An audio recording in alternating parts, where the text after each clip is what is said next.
Turkey. He seems to have ignored them on Iran. However, he did admit that he was aware, that America is aware of the strike that happened overnight. Although Marco Rubio came out very quickly and said, look, we had nothing to do with this. This was a unilateral Israeli decision, but don't you dare touch any of our bases. How do we interpret that? Interpret it for us. What's going on there? Sure. In many ways, it's not dissimilar to what Trump did with Gaza. Trump is two things, I think, in this context. He is a deal maker, not a war leader.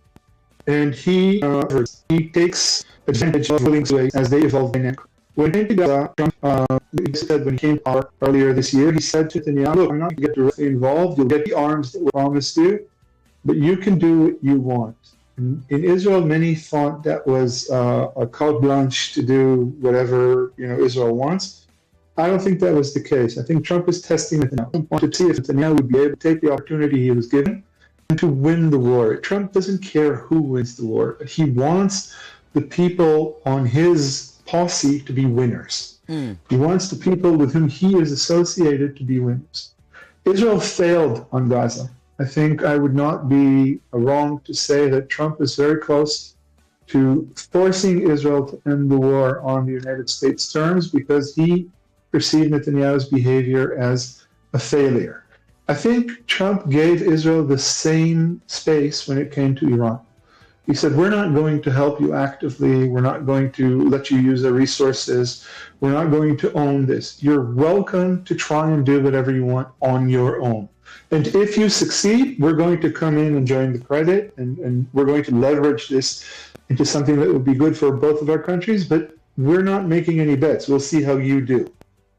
So after this first day, after the initial strike, which took place early in the morning Israel time, I think Trump is now viewing this as a win of sorts. And he's looking at what Israel has done, and he's seeing a list of achievements, even if they all are short-term and tactical.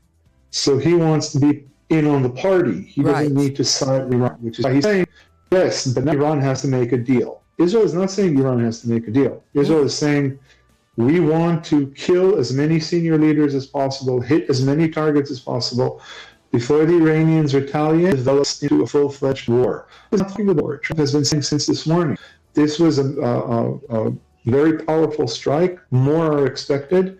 This is the time for Iran to make a deal for the observers. Again, Trump wants a win for him. He wants to be associated with this. In contrast, it seems that Israel won this round, so wants to be friends with Israel again. But I think at heart isn't fair. Trump wants every deal to the United States. Right, interesting. So, 60 days he gave Iran. We're at 6-1, of course. Netanyahu timed it perfectly. By strike of the 60 days. Yes, but Trump is not known, even though he's only been in power for the second time for a few months, 6 months or so. Trump is not known for sticking to ultimatums. I think Netanyahu timed it perfectly, more for his purposes than for Trump's purposes. Okay. The fact that it... Go ahead, finish. No, I was just going to say the fact that it came out good for everybody in Trump's book, that's a success. Okay. Doesn't necessarily mean it serves identical interests. Right, interesting. So, what choices does Iran have now? Now that it's been hit, what do? And they say, damn, they do, so what they do? That's a very good question. I think one thing is fairly clear, and that is that Iran cannot mount a retaliation that is equal to Israel's strike in power and in immediate effect. But Iran had a lot of options historically. Once the position finds its position of this wonder, Iran doesn't initiate, Iran responds. And in this case, Iran has all kinds of resources at its disposal, including what is called in academia symbolic capital. Because Iran, unlike the Palestinians, is a country.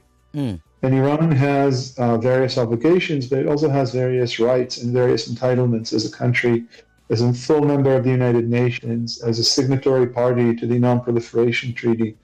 Iran can press its case against Israel in the international community and with international institutions.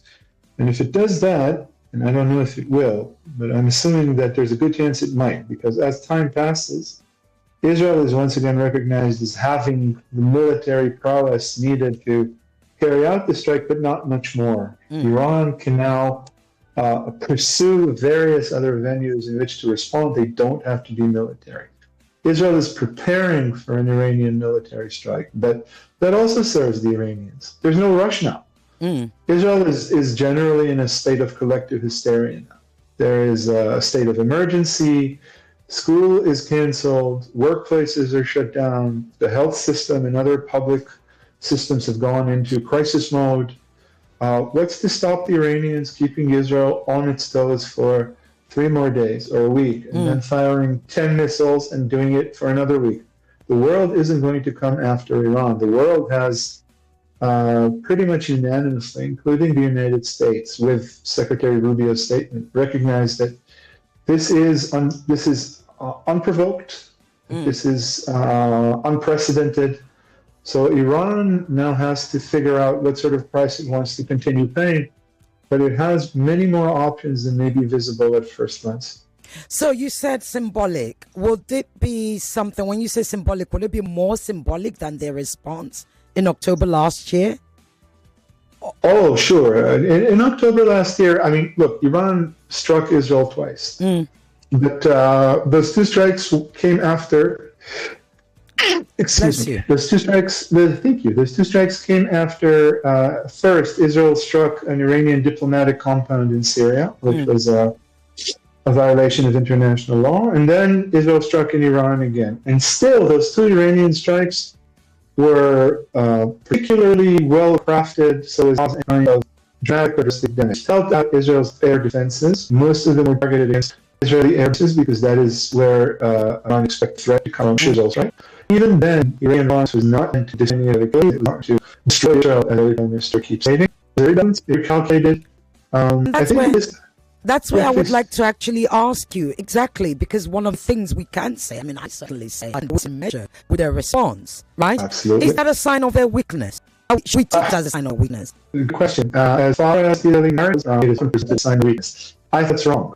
I think Iran is willing to make a special effort to finally end up in the position of the one who responds, not the one who initiates.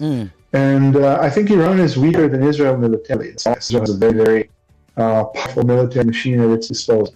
But Iran is capable of going all kinds of means in order to respond, and Iran is not averse to playing the midterm and the long-term game. Israel is pushing us right now in full power. Israel wants to the Hamas massacre on October 7th, 2023. Israel immediately began carpet bombings with no restrictions and no restraints, killing thousands in the first few days of the bombings, and has carried on ever since. It didn't stop, it didn't build an internal coalition, it didn't clear parameters for its war. And the immediate result, not immediate result, but after 2 years we can see the result. The result is killing. Israel enables itself in the war. Israel is basically killing Palestinians for the sake of killing Palestinians. So the Iranians are, yes, as a rule, much more measured, much more balanced, with an eye on the mid and long terms. And I see no reason they won't respond in a similar way. In the physical, I think like 4 days ago, Iran came out that they had found, well, they had been able to get some, secret information, high-level information on Israel's nuclear spots. Would it be possible that they would strike, they're currently planning to strike one of those spots? As far as I understand, the documents that Iran had, those of them that were actually original and Israeli, were focused on Israel's nuclear research facility, not the place where Israel makes nuclear weapons. And the nuclear facility is located in part of not very far from the U.S. bases on attempt during its 2 strikes last year. So yes, one could assume that that facility might be targeted. It wouldn't necessarily cause all that much damage. And speaking broadly, Iran has abilities at its disposal than Israel does. It has missiles. And this, I did symbol for a reason.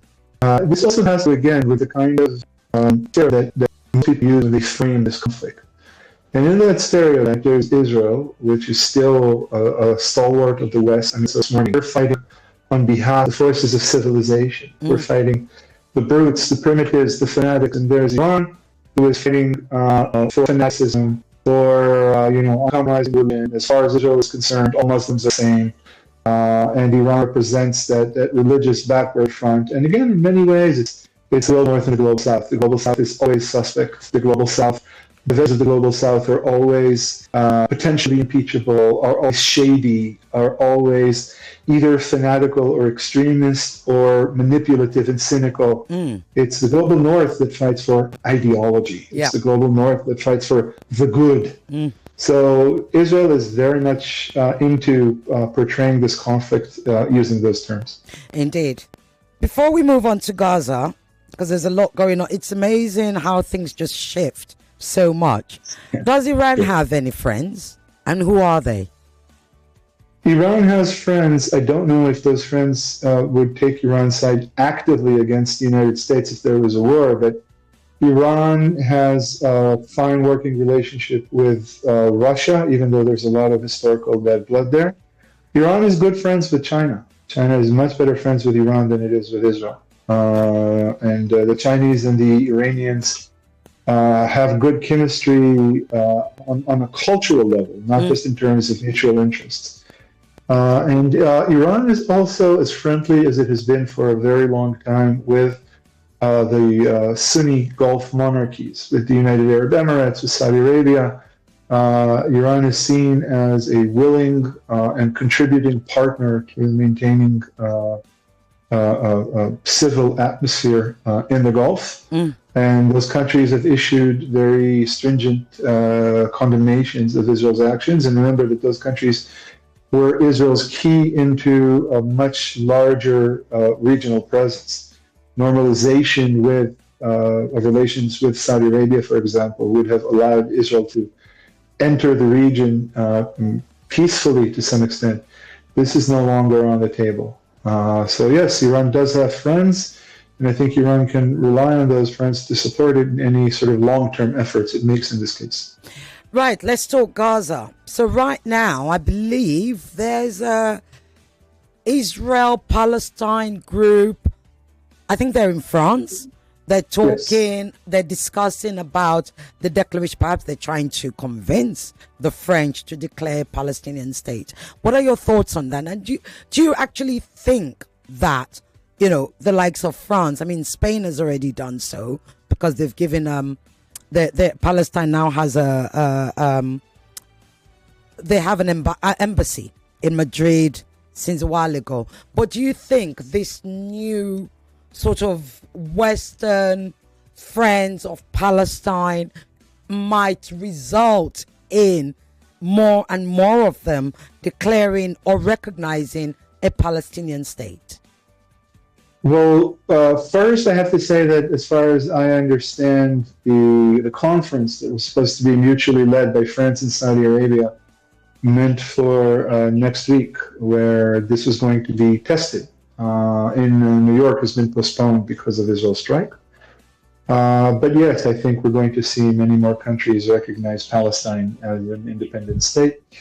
But as long as Israel is given the leeway to do whatever it wants in Gaza, to kill freely, to operate without any kind of restraint or defenses that are applied to civilians and non-combatants, these gestures will remain mostly symbolic and less effective. I think it still remains to be seen what's going to happen. Israel apparently seems to be acting unimpeded in Iran. It remains to be seen what the reaction of the international community is going to be to Israel's actions.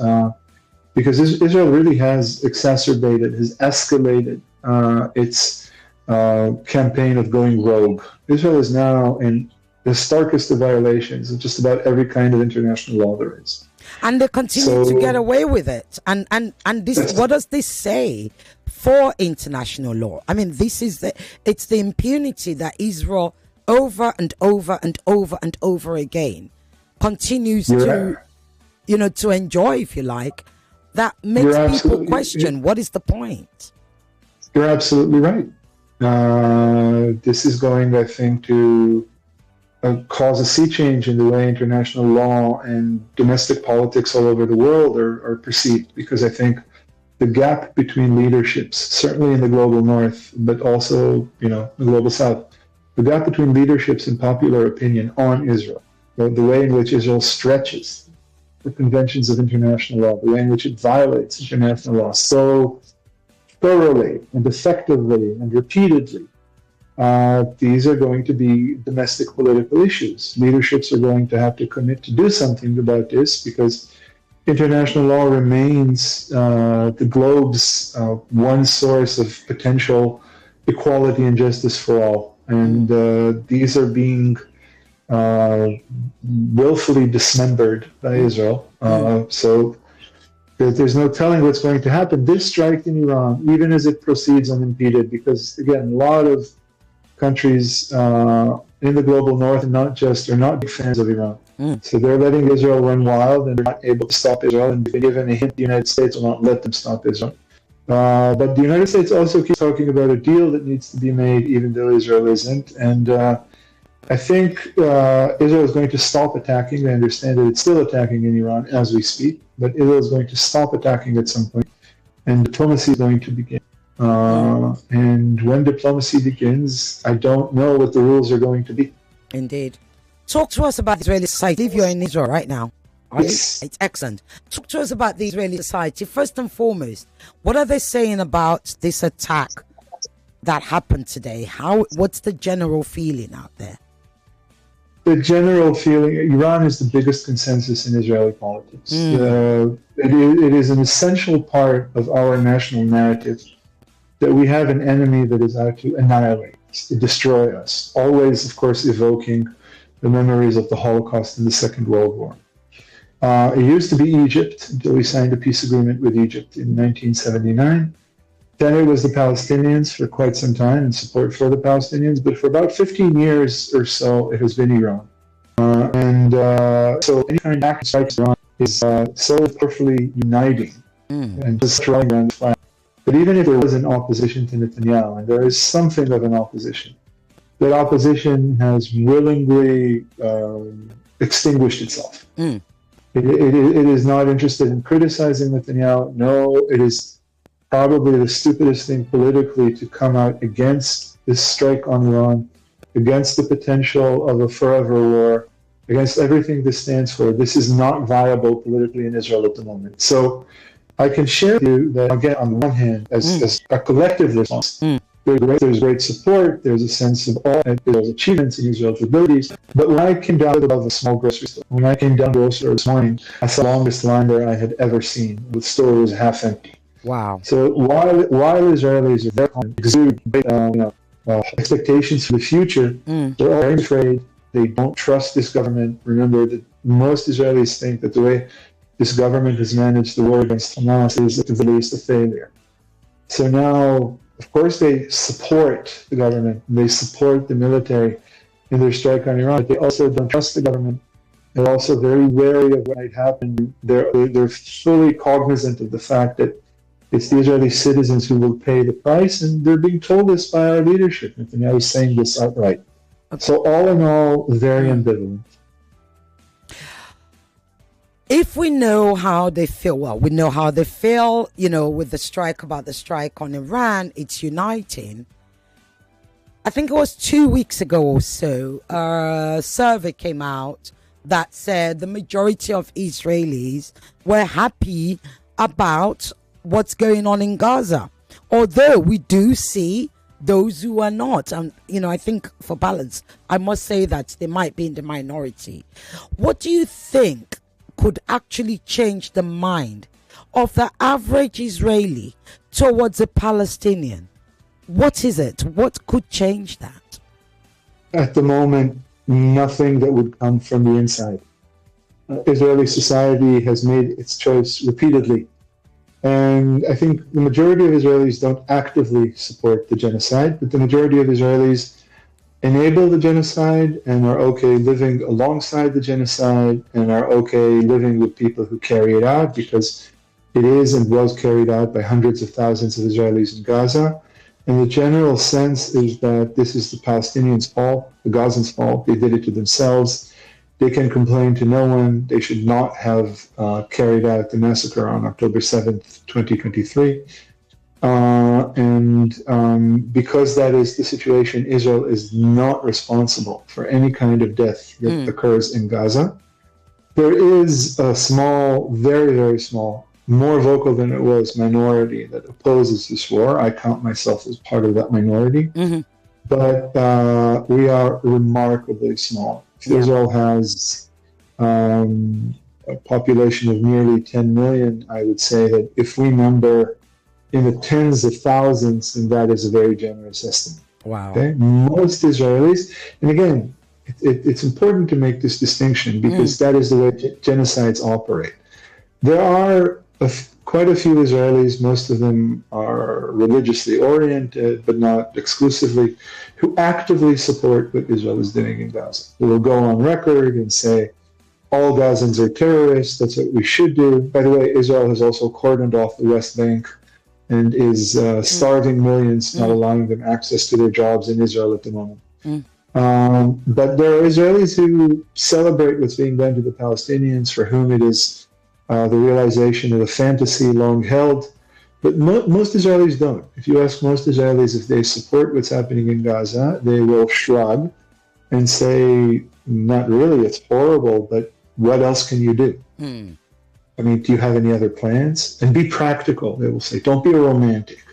Don't talk about peace. Don't talk about two states. Be practical. Isn't that interesting? Let me interrupt you there, and I'm going to open up the lines because I know we don't have time. 0201 277 0993, 0201 465 7190, or you can send WhatsApp to 0809 597 5805. It's interesting that you say that, don't be, when they start calling peace romantic, almost like it's unreal. It's something in the other world. I would take what you said and tweak it just a little further. Go ahead. It's when they start. It's not about calling peace romantic option. It's about calling genocide the practical option. That is out of this world. That is surreal. That is a parallel universe. Yes, indeed. When discussions are you pro genocide or against genocide? I mean, if an Israeli politician or commentator can sit in a television studio and talk, I recently saw this was like a week ago after an Israeli news station interviewed an American physician who worked in Gaza, and he talked about his experiences with pediatric wards.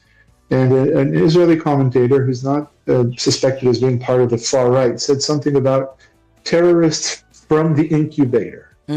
If you can say this and remain in the studio, that is out of this world. I'm not even talking about peace. Indeed. Israel has normalized the notion of genocide. Okay, now it's fine to have discussions about whether it's okay to ethnically cleanse Gaza or not. The fact that there are even discussions about this is surreal. Indeed. Hello? Hello? Hello? Good evening. Good evening. Yeah, this is Mr. Ferdinand from Moe. Go ahead, Mr. Ferdinand. You get one. Very short, very sharp. We don't have time. Yeah. Go ahead. I think last time you questioned this, your guest was, and he explained to you that if the Gaza want to stop this war, they should release their hostage. No, I haven't had. This is the first time Ori Goldman has been on this show. Goldberg, rather. But go ahead, very quickly. What is it you want to ask? If they want to stop this war, they should release their hostage. If not, whatever name they are allowing them, they are killing, raping, and whatever this is. Me personally, I don't care. If they like, they should kill the whole Gaza until they release their hostage. If not, they should kill everybody in Gaza. Okay, thank you. Yeah. Did you hear that, Ori? I did, and that's a statement that you can hear from Israelis. Of course, I disagree at this point, but not just at this point, even prior to this point. Yeah. It wasn't about the hostages. Israel went into Gaza with such an amount of force. I mean, first of all, Israel went into Gaza so violently and so lethally, it killed its own hostages. It bombed the hostages. It starved the hostages. And the way the Israeli government is behaving now, I think, demonstrates very clearly that it was never about the hostages. The hostages are an accessory and a prop. This was about doing away with the Palestinian problem. So I don't agree with this analysis. And just to be clear, you are an Israeli, right? Yes. Just so they don't think I hired you to come on the show, to come and speak for Palestine. Bear with me 1 second. Hello. Yeah, good afternoon, City. Okay. Good afternoon, Emmanuel. Very quickly. I have two questions. Number one, Kim Jong-un is a madman. He's insane. He does not. He shouldn't be having a nuclear weapon. But Kim Jong-un hasn't attacked his neighbors, South Korea, China, and so on. Is it fair for you to say Iran should not have nuclear weapons, but Israel should have nuclear weapons? Okay, I'm only going to give you that one. We don't have time, Emmanuel. Call back. Right. He asked a good question, which I've often asked many times, Why shouldn't Iran have nuclear weapons when Israel has nuclear weapons? And we know Israel does. Absolutely true. I mean, that's based on at this point, certainly, after Israel has demonstrated what it is willing to do to its regional rivals. Asking why Israel should be allowed to have nuclear weapons is a perfectly legitimate question. It used to be, when you talked about Iranian nuclear weapons, a lot of people would ultimately say, yes, the Iranians are rational, they respond. What happens if a madman takes over Iran and gets control of the nuclear button? That's a question that can legitimately be asked about Israel at the moment. Absolutely. Hello. Hello, Sister. Good afternoon. Good afternoon.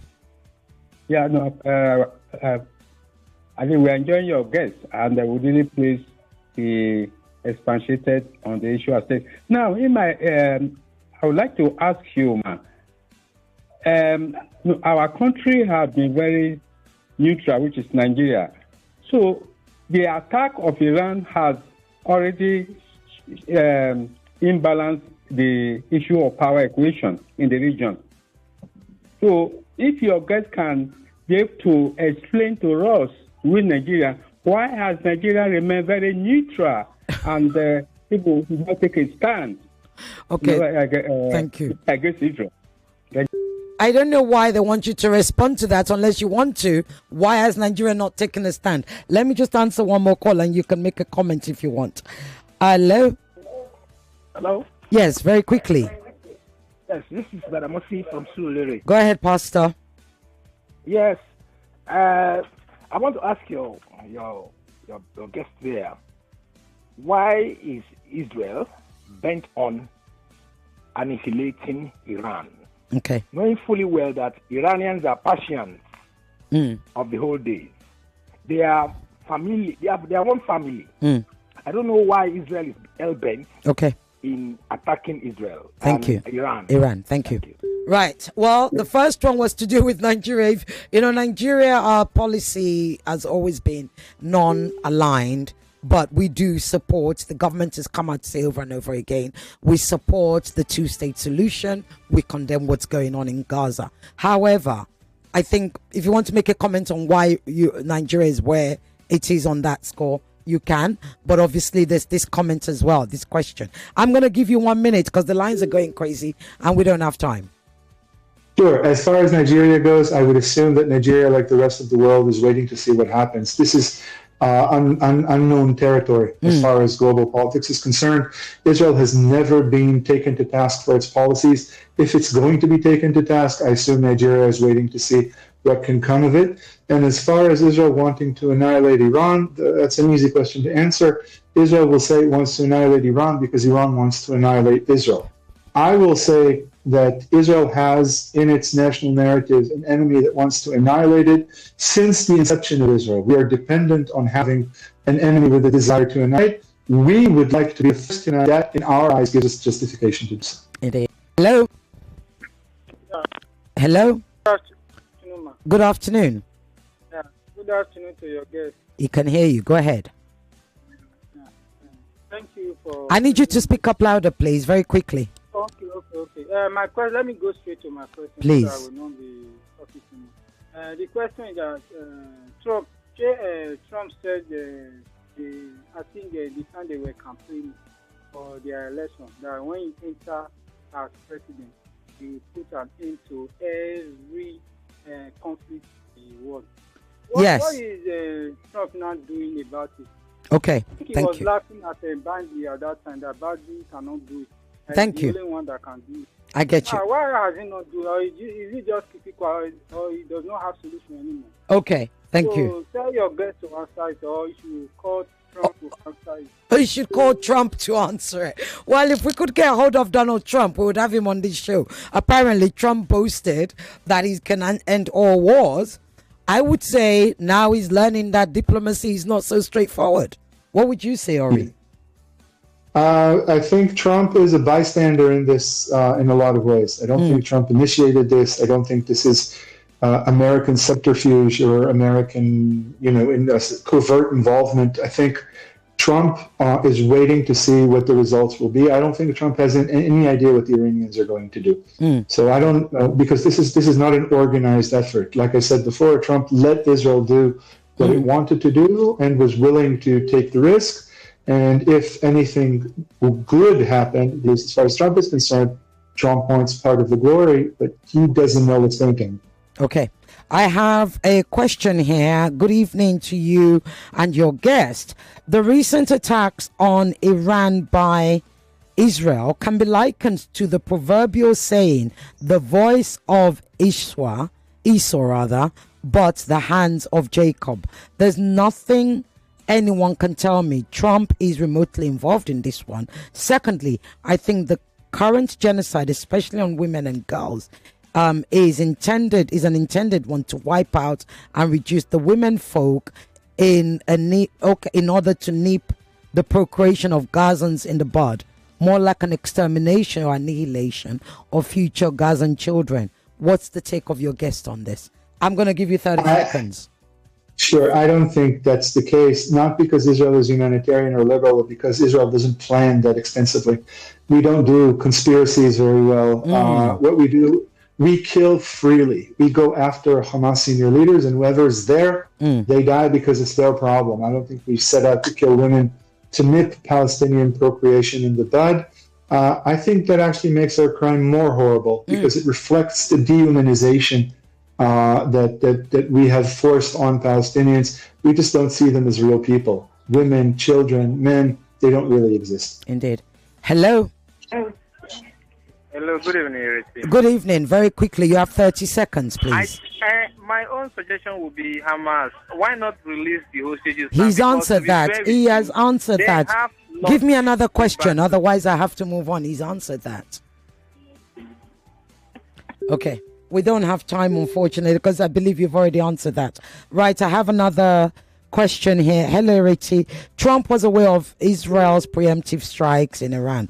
Trump is a warmonger. He showed it in his first tenure and is showing it now. Since it's now okay for Israel to bomb innocent people with impunity or hijack pages and plant bombs in them, can other countries now do such? Interesting. That's from Ima. Let me answer this call, Ori. I'll come to you. Hello. Good evening, Cecile again. Good evening. Yeah, from what is happening now, it's obvious that Israel has cowed all the neighbors. Has done what? Cowed. Okay, has cowed. Yeah. So when it succeeds, eventually, everybody queues up in obeisance or bidding. What next? Is there any danger? Let me ask your guest. Okay. So, what's the danger to the region if Israel succeeds in obviously its attack on Iran and indeed, sort of being the regional force or the boss of the region, so to speak? Israel, in a way, has already succeeded because it probably hit most of the targets that it set out to hit. But Israel defines success very narrowly. For Israel, success is being able to do whatever it wants, whenever it wants. And in a way, that's the danger for the region. We have one country that is completely unbound by any kind of rules or regulations. I have my serious doubts whether countries of the region will play along with that. Thank you. Dr. Ori Goldberg, author, human rights activist, and Middle East expert. You have to come back, Ori. We didn't get enough time. I know Benga is going to be my producer. We'll be in touch with you. We need to get you back again. Will you come back? Of course. It was a great pleasure and a great honor. Thank you for having me. I'd love to come back. Thank you. It's an honor to have you. Have a good weekend. And stay away from those bombs if they come. I promise. All right. All the best.